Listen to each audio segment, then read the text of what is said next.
Good morning student.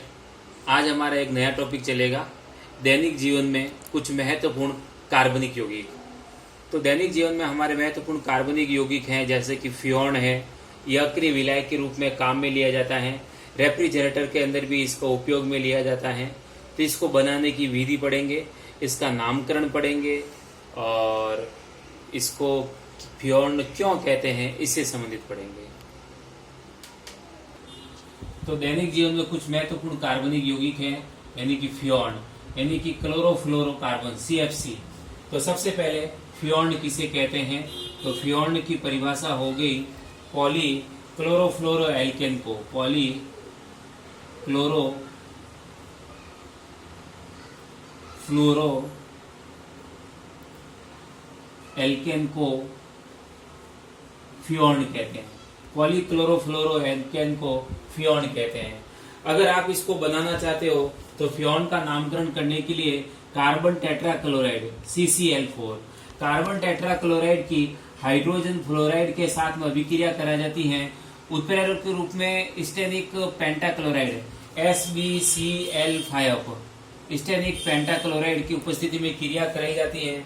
तो फ्योन 11 बनता है CFCl3, इसका नाम है फ्योन 11, प्लस इसके साथ में HCl भी बनती है।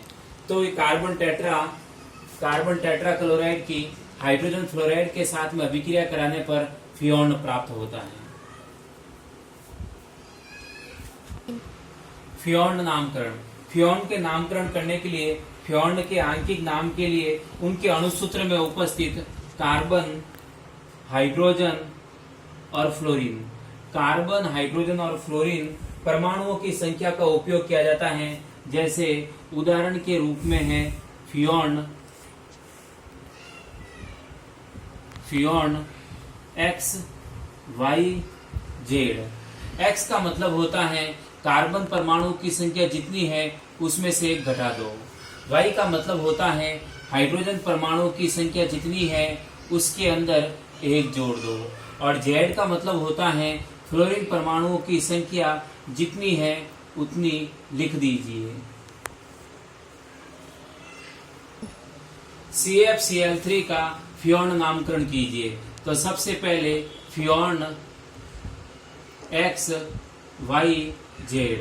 तो फ्योन X का मतलब होता है कार्बन परमाणु की संख्या। तो कार्बन परमाणु की संख्या 1 है, 1 में से 1 घटा दिया तो आ जाएगा 0। Y का मतलब होता है हाइड्रोजन परमाणु की संख्या। इसमें हाइड्रोजन परमाणु की संख्या है ही नहीं, होता तो मैं उसके अंदर 1 जोड़ देता। Z का मतलब होता है फ्लोरीन परमाणु की संख्या। फ्लोरीन की संख्या 1 है, तो इसका फ्योन नामकरण हो जाएगा फ्योन 011। C2F3Cl3 का फ्योन नामकरण कीजिए। तो सबसे पहले सूत्र लिख दिया फ्योन XYZ। तो फ्योन X का मतलब होता है कार्बन की संख्या। कार्बन 2 है, 2 में से 1 घटा दो तो पीछे रहता है 1। Y का मतलब होता है हाइड्रोजन की संख्या। हाइड्रोजन इसमें नहीं है, अगर होता तो मैं उसके अंदर 1 जोड़ देता, तो ये हमेशा 1 ही रहेगा। और Z का मतलब होता है फ्लोरीन की संख्या। तो फ्लोरीन कितने हैं? 3, तो फ्लोरीन हो गया 3।